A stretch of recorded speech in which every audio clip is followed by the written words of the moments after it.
Hello everyone.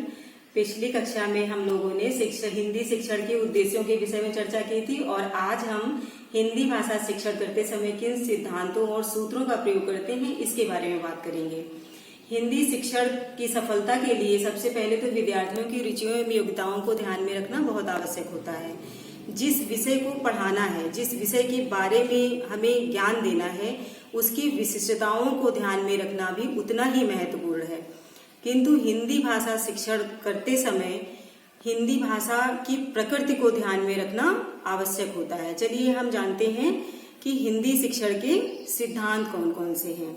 तो सबसे पहले हम बात करेंगे स्वाभाविकता का सिद्धांत, फिर दूसरा है प्रयत्न का सिद्धांत। स्वाभाविकता के सिद्धांत की अगर हम बात करें तो ये स्वाभाविक होता है क्योंकि भाषा सभी के लिए एक अर्जित संपत्ति है। ये हमें जन्म से प्राप्त नहीं होती है। सभी लोग जन्म के बाद ही बच्चा दूसरों के संपर्क में आकर इसे सीखना शुरू करता है। प्रयत्न का सिद्धांत, अब जब भाषा सीख कोई भी चीज अगर हमें सीखनी है तो उसके लिए उतना ही प्रयत्न भी आवश्यक होता है क्योंकि बिना प्रयत्न के कोई भी अधिगम प्राप्त नहीं होता है। अब तीसरा क्या है कि लेखन कार्य से पूर्व मौखिक कार्य का सिद्धांत। अगर हमें बच्चों को कुछ सिखाना है तो पहले हम उन्हें मौखिक रूप से सिखाएं, ना कि हम उन्हें सबसे पहले लिखना ही सिखाएं। जब बच्चा कुछ मौखिक रूप से सीख जाता है तो वो लिखने के लिए भी रुचिकर विषय, उसके लिए लिखना रुचिकर हो जाता है। अगला है स्वतंत्रता का सिद्धांत। जब हम आप लोगों ने अपने आसपास भी देखा होगा कि अगर हम बच्चों को ये कहें कि आपको इस समय पर ये करना है, इस समय पर ये करना है, तो उनको उसमें रुचि नहीं आती है। जब हम उन्हें स्वतंत्र छोड़ देते हैं, उनकी रुचि की कुछ वस्तुएं देकर उनको स्वतंत्र वातावरण में एकदम स्वतंत्र छोड़ देते हैं तो फिर वो अपनी स्वतंत्रता से जो सीखते हैं वो काफी हद तक अच्छा होता है। इसके आगे हम बात करें तो रुचि का सिद्धांत, ये भी कहीं तक एक दूसरे से जुड़े हुए हैं क्योंकि जिन वस्तुओं में और जिन चीजों में बच्चों की रुचि होती है उसी को वो सीखना ज्यादा पसंद करते हैं। अगर उसमें बच्चे की रुचि नहीं है तो आप चाहे जितना प्रयास करें उसमें बहुत अच्छा परिणाम नहीं प्राप्त होता है। व्यक्तिक भिन्नता का सिद्धांत, आपने देखा होगा कि क्लास में सभी बच्चों में कोई ना कोई विशेषता होती है। इसे हम व्यक्तिगत भिन्नता के तौर पर जानते हैं।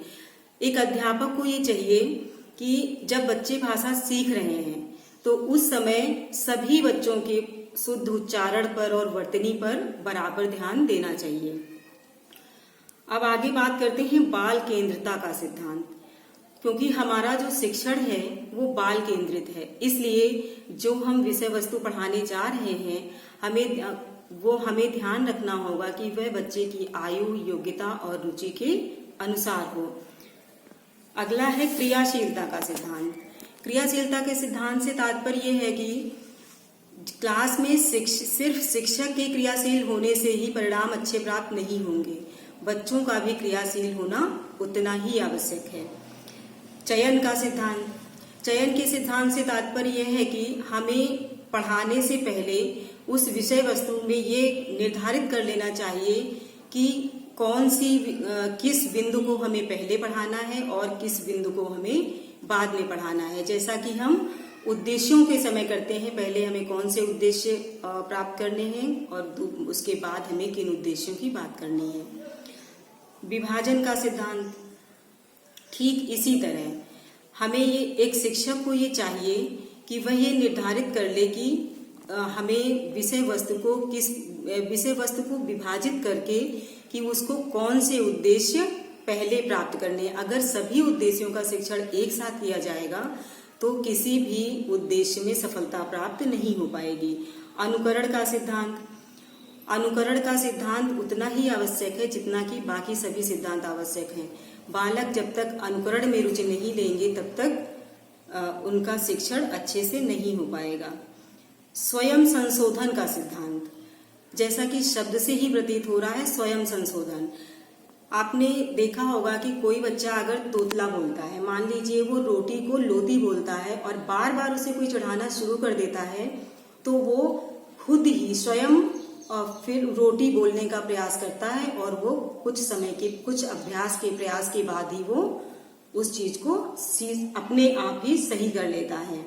बहुमुखी प्रयास का सिद्धांत, ये भी सिद्धांत बहुत इम्पोर्टेंट है। वो इसलिए कि सिर्फ अगर हिंदी पढ़ाते समय, भाषा पढ़ाते समय शिक्षक अगर बच्चों के उच्चारण वर्तनी पर ध्यान देगा तो शायद सही उच्चारण और सही सिद्धांतों का प्रयोग नहीं हो पाएगा। ये जितने भी सभी विषय पढ़ाए जा रहे हैं, वो कोई भी विषय हो सकता है, वो सामाजिक विज्ञान हो, वो भूगोल हो, वो साइंस हो, कहीं भी किसी भी क्लास में जब शिक्षण कार्य चल रहा है तो वहां भी बच्चों की वर्तनी पर और उच्चारण पर विशेष ध्यान दिया जाना चाहिए। अब इसके आगे एक सिद्धांत है शिक्षण सूत्रों के प्रयोग का सिद्धांत।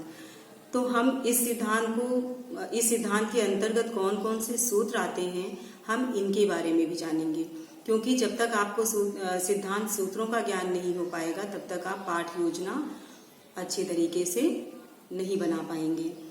पहला है मूर्त से अमूर्त की ओर, दूसरा है ज्ञात से अज्ञात की ओर।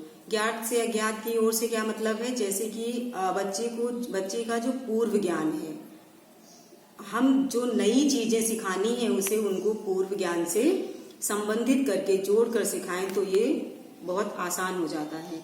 सरल से कठिन की ओर, पहले आप बच्चे को कोई सरल चीज बताइए, फिर धीरे धीरे करके उसके विश्लेषण के बारे में बताइए। धीरे धीरे अगर हम कठिनता की ओर बढ़ेंगे तो बच्चे बोझिल नहीं होंगे और उनकी रुचि बनी रहेगी।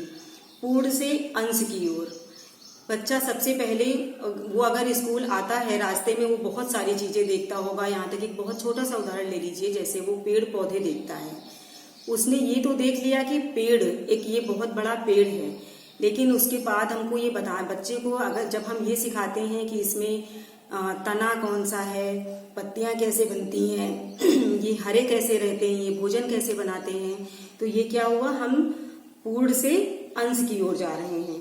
प्रकृति का अनुकरण, प्रकृति के अनुकरण से फिर यहाँ वही बात आती है कि बच्चों की क्या प्रकृति है, वो किस तरह का सीखना चाहते हैं, उनकी आयु क्या है, उनकी योग्यता क्या है, यहाँ पर इस पे आपका ध्यान रखना चाहिए।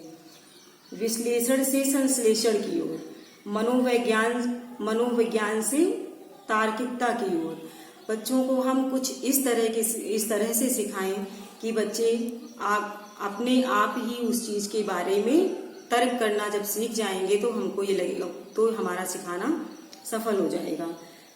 फिर आता है विशेष से सामान्य की ओर। हम पहले बालकों को जो क्लास में सिखाना शुरू करते हैं तो उनको एक मॉडल या कोई ऐसा प्रत्यय बता देते हैं, जैसे हम मान लीजिए उनको किसी विशेष वस्तु के बारे में बताते हैं। अगर हमने मान लीजिए बालक को गाय के बारे में बताया तो गाय क्या है, गाय एक विशेष वस्तु है। फिर अगर हम उससे किसी और चीज की बात करते हैं, ठीक, अगर हम उसको ये बताते हैं कि कोई ऐसे पशु का नाम बताइए जिसके 4 पैर होते हैं और 2 सींगें होती हैं, तो वो बालक यही कहे, वो सीधे उसके दिमाग में गाय का ही नाम आएगा। लेकिन जब हम उसको धीरे धीरे बाकी चीजें बताएंगे तो फिर वो उस तरह के पशुओं में फर्क करना सीख जाएगा। अनिश्चित से निश्चित की ओर, बालक को जो भी ज्ञान प्राप्त होता है वो अनिश्चित होता है, लेकिन जब हम उसके बारे में बताना शुरू करते हैं तो फिर हम उसे अनिश्चित से निश्चित की ओर ले जाते हैं। आज के लिए इतना ही। अगली क्लास में हम पाठ योजना के कुछ उपादानों के साथ फिर मिलते हैं। धन्यवाद।